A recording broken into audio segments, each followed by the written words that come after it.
Hello, my name is Katie Lee Huang. To wrap up the cardiovascular section, let's move on to discuss cardiovascular pharmacology. There are a lot of drugs to know when it comes to the cardiovascular system, but this information tends to be very high yield on the exam, so let's go through it carefully. We'll start with a brief discussion of antihypertensive therapy. In the case of essential hypertension, a number of drugs are used in order to lower systemic blood pressure. These include diuretics, ACE inhibitors, angiotensin II receptor blockers, and calcium channel blockers. In the case of heart failure, the classes of drugs that are used again are diuretics, ACE inhibitors, and ARBs, but also beta blockers in compensative congestive heart failure and potassium-sparing diuretics. For beta blockers, it's important to remember that this must only be used in compensated CHF, where the patient is stable.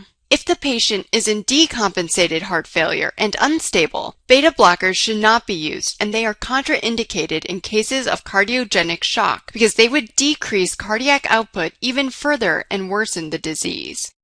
Next, although diabetes mellitus and the drugs used to treat it are discussed in greater detail in the endocrinology section, the numerous drugs listed here are also used in diabetics to help prevent long-term cardiovascular disease. Also of note, ACE inhibitors are used in diabetics to prevent diabetic nephropathy. Now, let's move into a more specific discussion of some of these drugs that act primarily on vasculature.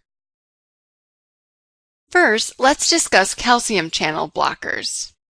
These drugs block L-type calcium channels found in cardiac and smooth muscle cells, and they decrease the contractility of both of these muscle types. Vasoselective drugs like nifedipine act primarily on smooth muscle, lowering blood pressure, while others like verapamil act primarily on cardiac muscle, decreasing contractility. Diltiazem has effects on both tissues. As a memory tool, dihydropines, which end in pine or pine, are more active in the arterioles, whereas verapamil, which begins with a V like ventricle, acts mainly on the heart. As a result, this class of drugs is used in many clinical scenarios, including hypertension, angina, arrhythmias, Prinzmetal's angina, and Raynaud's disease. Its side effects include cardiac depression, AV block, edema, flushing, dizziness, and constipation. Next, let's talk about hydralazine. This is a drug that works by vasodilation primarily of arterioles. It works by increasing cyclic GMP, which leads to smooth muscle relaxation.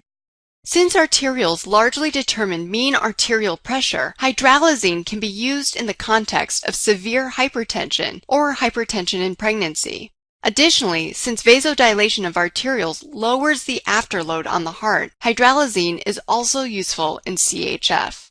It has a prominent side effect of tachycardia that results as a vasovagal reflex from decreased blood pressure, but often beta blockers are used to help prevent this. Another important toxicity that it can cause is a lupus-like syndrome. Other common side effects are fluid retention, nausea, headache, and angina. Now, let's discuss some of the drugs that are used in the treatment of malignant hypertension, also known as hypertensive crisis. The goal of therapy in this case is to act to quickly reduce blood pressure to prevent the likelihood of strokes. Nitroprusside is a very short-acting drug that works via nitric oxide release. Nitric oxide release increases cyclic GMP and leads to vascular smooth muscle dilation. However, this can cause cyanide toxicity if too much is given. What is another common side effect that can occur in patients with narrowed coronary arteries when given nitroprusside?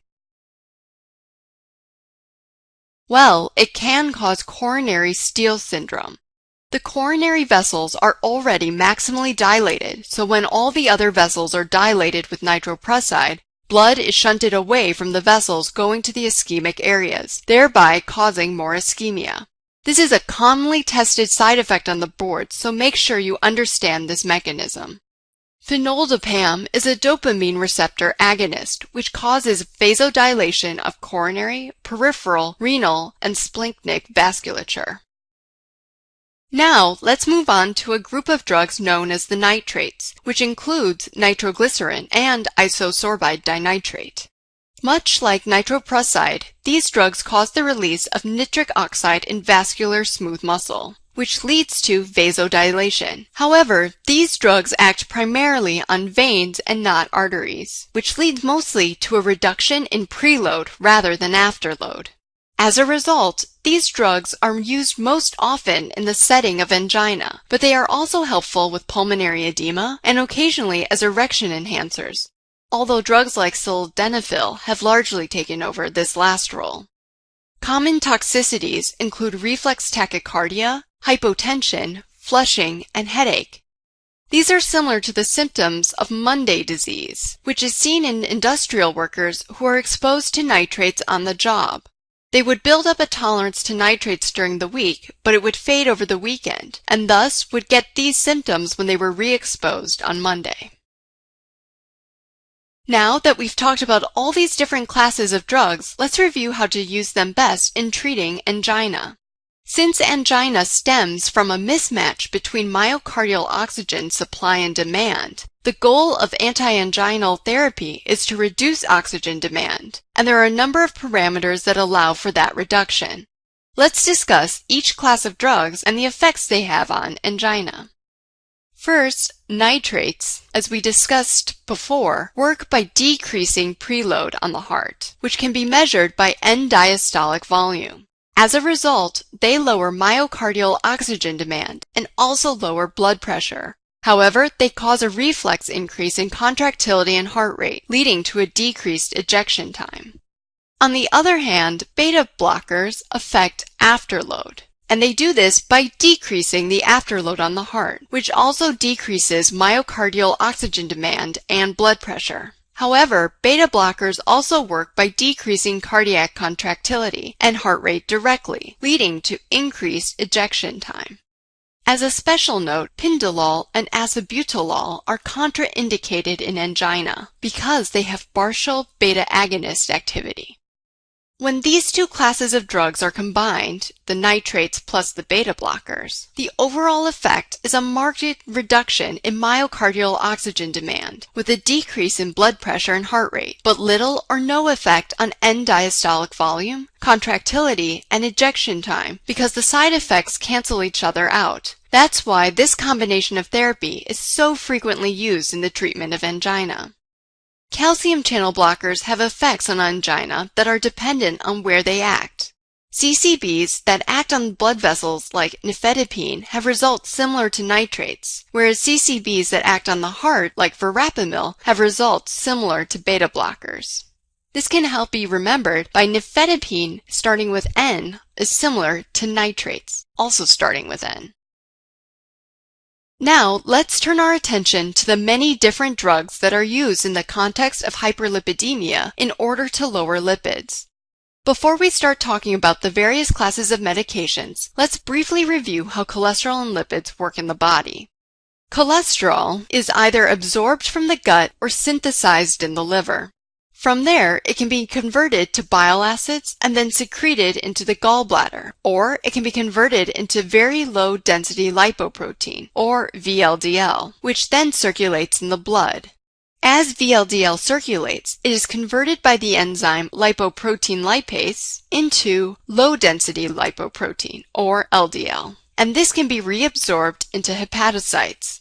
With this overview under our belts, let's get into some of the drugs. As we go through them, we'll focus on how each of these drugs affects the three most important serum lipids: LDL, HDL, and triglycerides, as well as their mechanism of action and side effects. The first class of drugs are technically called HMG-CoA reductase inhibitors, but are commonly known as statins since most of the drug names end in statin. These drugs all inhibit the enzyme HMG-CoA reductase, which converts HMG-CoA to mevalonate, a cholesterol precursor and the rate-limiting step in cholesterol synthesis. Hence, these drugs lower cholesterol synthesis in the liver. Since less cholesterol is synthesized, more LDL is removed from the serum, so the main effect of statins is to lower LDL. There also can be some increase in HDL and decrease in triglycerides, but these can be minor changes. Common side effects include hepatotoxicity and muscle irritation, either myocystitis or rhabdomyolysis. The next class of drugs is really just one drug, niacin. The primary use of niacin is to increase HDL, although it can lower LDL and slightly lower triglycerides. Niacin works by both inhibiting adipose tissue lipolysis and by reducing secretion of VLDL into the circulation. The most common side effect of niacin is a red, flushed skin reaction, especially on the face, but this can be limited by taking aspirin beforehand. Additionally, hyperglycemia and hyperuricemia are possible effects, so niacin should be used cautiously in diabetics and patients with gout. Next, let's talk about bile acid resins, such as cholecystramine. These drugs work by binding to bile acids in the intestines, preventing them from being reabsorbed. This class of drugs is used mostly to lower LDL, but because it tastes bad and has unpleasant GI side effects, such as GI discomfort, decreased absorption of fat-soluble vitamins, and gallstones, has largely been replaced by statins for most patients. The next drug is ezetimibe, which directly blocks cholesterol absorption from the gut. This drug can also decrease LDL, and it works synergistically with statins to help dramatically lower LDL in very high-risk patients. Rarely, it can lead to an increase in LFTs. The final class of lipid-lowering drugs is known as fibrates, which you can recognize by the FIB in the middle of their names. These drugs are very effective in lowering triglycerides. They work by enhancing the activity of lipoprotein lipase, which increases triglyceride clearance. Toxicities include myocystitis, hepatotoxicity, and cholesterol gallstones. I know that was a lot of detail about how to lower lipids, so let's review this information with the case. Ready? A 56-year-old man presents to his physician for routine annual lab work, and his lipid profile is found to be as follows: LDL of 165, HDL of 23, and triglycerides of 145. Which drug or combination of drugs is best suited for this patient? You can see the answer choices here. Well, this patient has a high LDL and low HDL, but normal triglycerides. So the patient needs a combination of drugs that decreases his LDL and also increases his HDL. Simvastatin is in the statin class, so it would decrease his LDL, and niacin would increase his HDL, so these two are good drugs to give. Gemfibrozil is a member of the fibrates class, so it would work to lower triglycerides, but this patient's triglyceride level is normal, so it's not necessary in this case. So the correct answer is simvastatin plus niacin.